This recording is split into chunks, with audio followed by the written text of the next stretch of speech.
I want to give Raisa a few minutes to see, is there any parting advice, Raisa, as an apprentice you'd give to an employer for them to take away from today? Because I think, personally, in my opinion, I believe that the apprentice voice is important.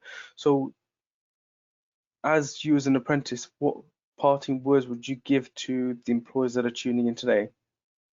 I feel like we might need longer than 5 minutes for this. I think the biggest thing that I found when I was looking for an employer to work for was that in an interview situation, as much as the employer is interviewing you, you are also interviewing them. So when it comes to your recruitment processes, when it comes to them advertising apprenticeships, when it comes to the assessment centres, you need to make sure that it's organised. One of the things that I found was so helpful was there were current apprentices at our our assessment centre. So there are apprentices there who are currently going through the programme that you could ask all of these questions to, things that you were unsure that you might not ask the interviewer about. Things like, oh, how did you find the college modules? How was your training provider?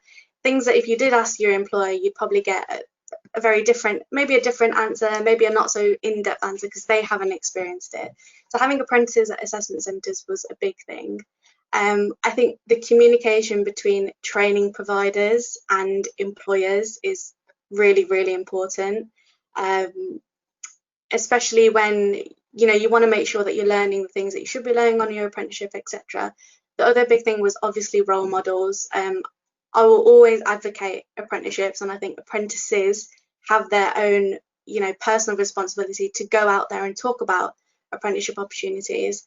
But if my employer wasn't supportive of me doing that, then I wouldn't be able to be here today talking to you guys about it.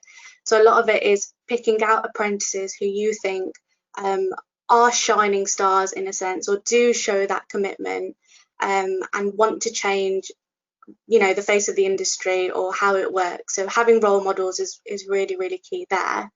The other thing that I would say is when you do go into schools, if you are looking to particularly recruit from diverse backgrounds, then one thing that I suggested was go into mosques, go into temples, like speak to people like community leaders who have access to a whole pool of young people for you to take and speak to them about opportunities that your company can provide.